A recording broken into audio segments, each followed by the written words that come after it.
casi a mediados del siglo XX, se descubrió el primer anestésico local de tipo aminoamida, la lidocaína, la cual se podía administrar por varias vías, especialmente de tipo parenteral, intramuscular, subcutánea e intravenosa. Sin embargo, las siguientes generaciones de anestésicos locales de tipo aminoamidas no corrieron la misma suerte de que se pudieran administrar por vía parenteral intravenosa, sino que solamente se relegaron a las vías de administración intramuscular y subcutánea. Este es el caso de la segunda generación de aminoamidas, donde encontramos dos anestésicos locales que se descubrieron casi a la vez: la bupivacaína y la mepivacaína.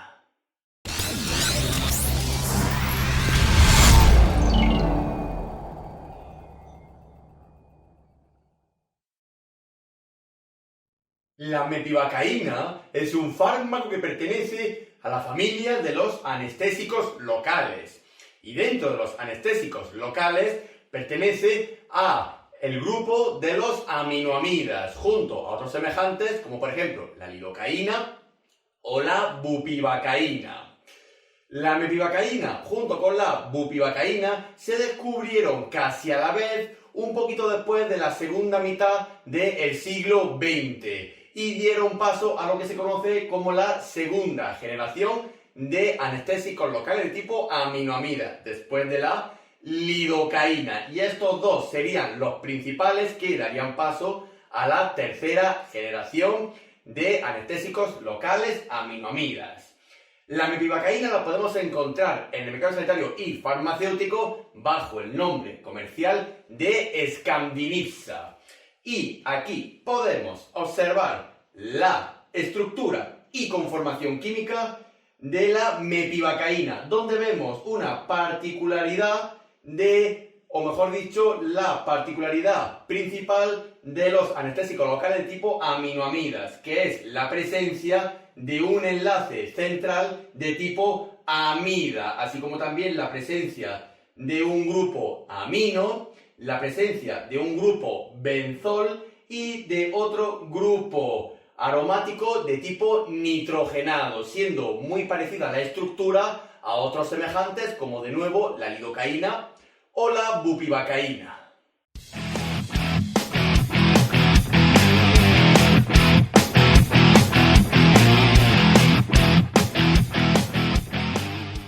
La mepivacaína, al igual que otros semejantes de su familia, como por ejemplo la bupivacaína,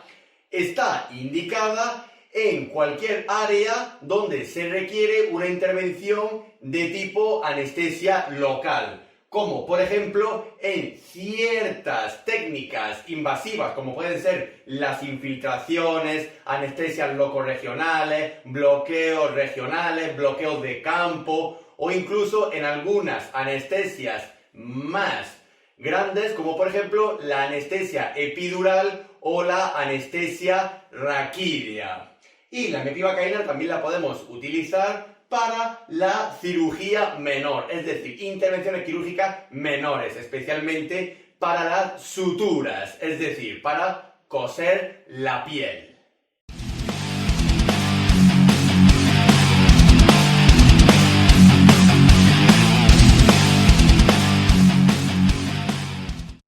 La mepivacaína suele tener las mismas contraindicaciones que el resto de su familia de los anestésicos locales de tipo aminoamidas. Es decir, la mepivacaína no la utilizaremos en la propia alergia a la propia molécula, así como a cualquier anestésico de tipo aminoamida. Tampoco la utilizaremos en compromisos cardíacos y volémicos, como por ejemplo en la insuficiencia cardíaca, en los shocks hemorrágicos o hipovolémicos y en los shocks cardiogénicos.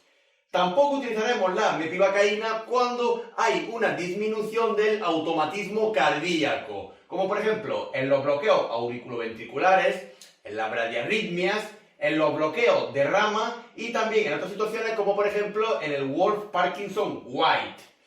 Tampoco deberemos utilizar la mepivacaína en pacientes que tengan alteraciones de la coagulación, así como tampoco deberemos utilizar la mepivacaína en las propias inflamaciones del área que se requiere anestesiar de forma local, así como también en las propias septicemias, es decir, infecciones que están presentes o que afectan a la zona que queremos anestesiar de forma local con la mepivacaína. También tenemos que tener en cuenta ciertas precauciones, como por ejemplo, en pacientes con cierto grado de hepatopatía y de nefropatía, así como en algunos pacientes que tengan cardiopatías, es decir, enfermedades cardíacas que estén más o menos relacionadas con el mecanismo de acción de la mepivacaína, así como también con sus contraindicaciones, especialmente en las bradiarritmias. Mucho cuidado también en pacientes con hipertermia, es decir, con un aumento de la temperatura corporal, más especialmente de la zona a anestesiar. Hay que tener precaución en las poblaciones críticas o de extremos, en este caso en la pediatría y en la geriatría, que pueden necesitar dosis mayores o incluso también pueden ser más propensos al desarrollo de efectos adversos. Siempre debemos de cuidar a nuestros mayores. Hay que tener cuidado también en situaciones donde haya un compromiso hemodinámico, en este caso la hipertensión arterial. Y por supuesto hay que monitorizar al paciente si utilizamos la mepivacaína, es decir, un control electrocardiográfico, un control de las constantes vitales. También hay que tener cuidado en pacientes debilitados, así como también oncológicos, inmunodeprimidos. Por supuesto, hay que revisar siempre las dosis que vayamos a utilizar de la mepivacaína en las técnicas invasivas donde se requiera. Pueda ser en cirugía menor o en ciertos tipos de anestesia local, bloqueos de campo, bloqueos regionales o incluso en infiltraciones o anestesia epidural. Y por supuesto, hay que revisar las interacciones de qué fármacos se pueden administrar a la vez o no con la mepivacaína.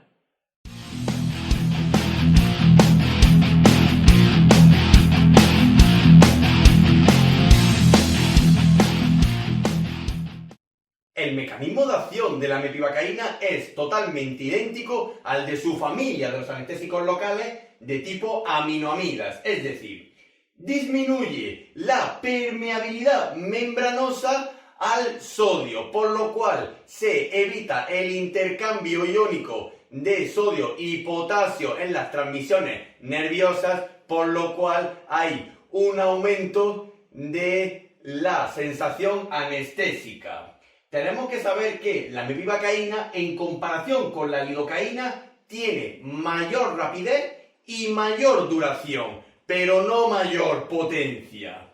Y, como siempre, hay que recordar que los anestésicos locales de tipo aminoamidas, la pérdida nerviosa siempre comienza de forma autonómica en la zona, después la pérdida sensorial de la misma y finalmente la pérdida motora. Y las características anestésicas se van sucediendo en primer lugar con la disminución del dolor o el aumento del umbral de propiocepción del dolor,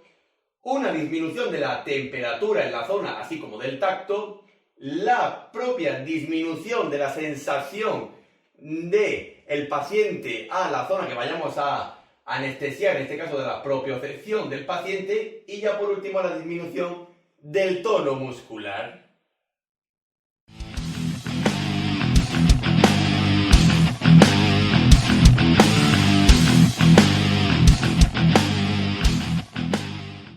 La vía de administración más usual de la mepivacaína es la vía parenteral, pero solamente de tipo intramuscular y de tipo subcutánea, ya que la lidocaína, el primer anestésico local aminoamida, es el único en el cual se avala su uso de forma intravenosa, mientras que el resto de los anestésicos locales no se recomiendan de forma parenteral intravenosa, ya que pueden interferir con la actividad cardíaca, y más si el paciente tiene patologías cardíacas de base.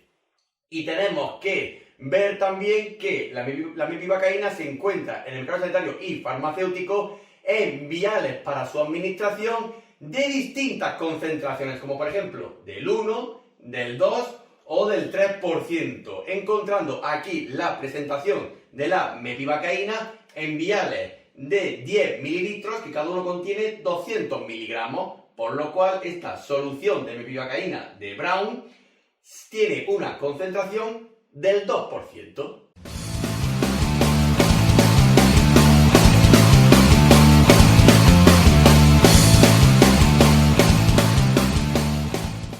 La posología más habitual de la mepivacaína suele ser bastante universal, pero debemos de guiarnos por 3 criterios antes de su administración o de la elección de dosis de mepivacaína para el paciente. Tenemos que ajustar la dosis de mepivacaína según la edad y el peso del paciente, la valoración de la zona que queremos anestesiar o una valoración integral holística de las características del paciente, como por ejemplo en las intervenciones obstétricas, como por ejemplo el uso de la mepivacaína en la anestesia epidural o raquídea,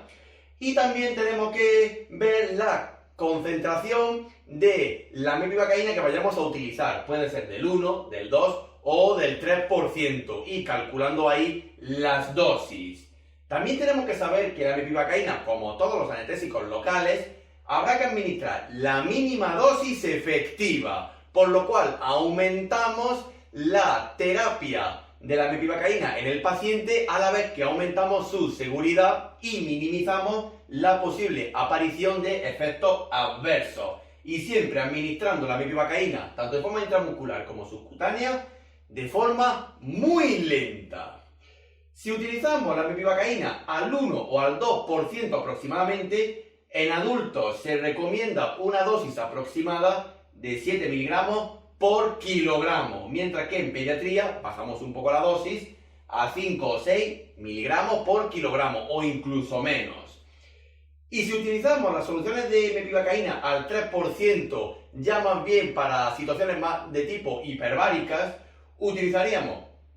para adultos de 3 a 4 miligramos por kilogramo. Y en pediatría no está recomendada la solución del 3%, pero más o menos sería una dosis de 1 o 2 miligramos por kilogramo. Si utilizamos las dosis del 1 y el 2%, el máximo de dosis que utilizaríamos sería de 400 miligramos, mientras que en el 3% sería de 300 miligramos, pero siempre teniendo en cuenta la edad y el peso del paciente, la valoración del mismo y la concentración que vayamos a utilizar de la mepivacaína, 1, 2 o 3%.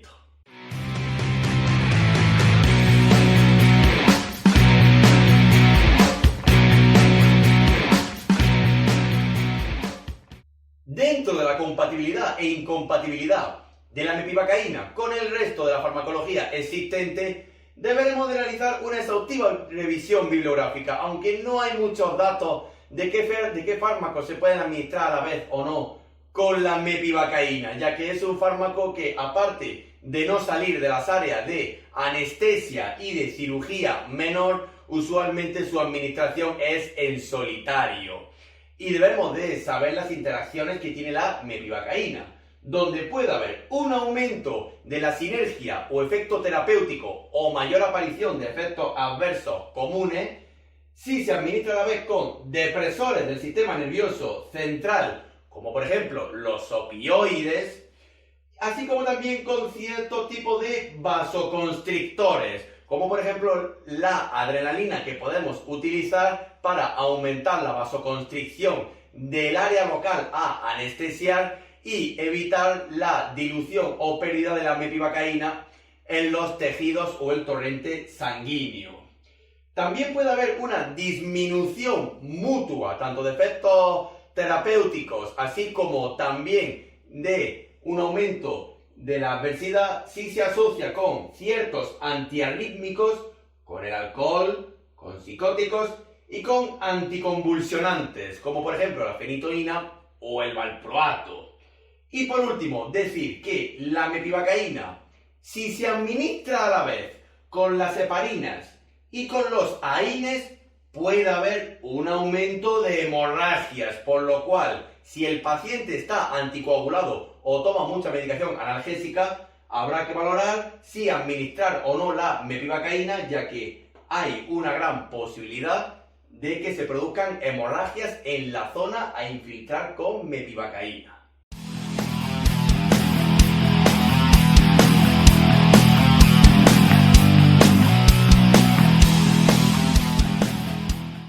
Al igual que su familia de los anestésicos locales de tipo aminoamidas, la mepivacaína puede presentar efectos adversos y muchos de ellos son compartidos por otros semejantes farmacológicos, como por ejemplo la lidocaína o la bupivacaína. La mepivacaína puede provocar depresión cardíaca si llega en grandes cantidades al corazón mediante el torrente sanguíneo, así como también depresión respiratoria, más especialmente si se combina con otras sustancias que son depresoras tanto del sistema nervioso central como de la respiración, en este caso los opioides. También puede provocar convulsiones, pero suelen ser bastante raras y más especialmente en la zona anestesiada. También puede provocar somnolencia, como todo anestésico local. Puede provocar arritmias, más especialmente del tipo bradiarritmias, donde no está indicada la administración de mepivacaína, así como cuadros de hipotensión arterial. También puede provocar ciertas dermatopatías, dermatitis, prurito, puede provocar incluso hasta hinchazones o edematizaciones. Y por supuesto puede haber cuadros de sobredosis de mepivacaína, por lo cual se tendrá siempre un soporte vital avanzado cada vez que se administre la mepivacaína y por supuesto siempre tener medidas sintomáticas y por supuesto de reversión de los efectos excesivos de la mepivacaína. Y en el embarazo y la lactancia, la mepivacaína tiene categoría C, es decir, se puede administrar, pero siempre valorando el beneficio en contra del riesgo si se administra tanto en la gestante como en el lactante. Y mucho cuidado en este último, ya que la mepivacaína, como todos los anestésicos locales de tipo aminoamidas, se puede excretar en la leche materna y provocar daños o patologías en el recién nacido.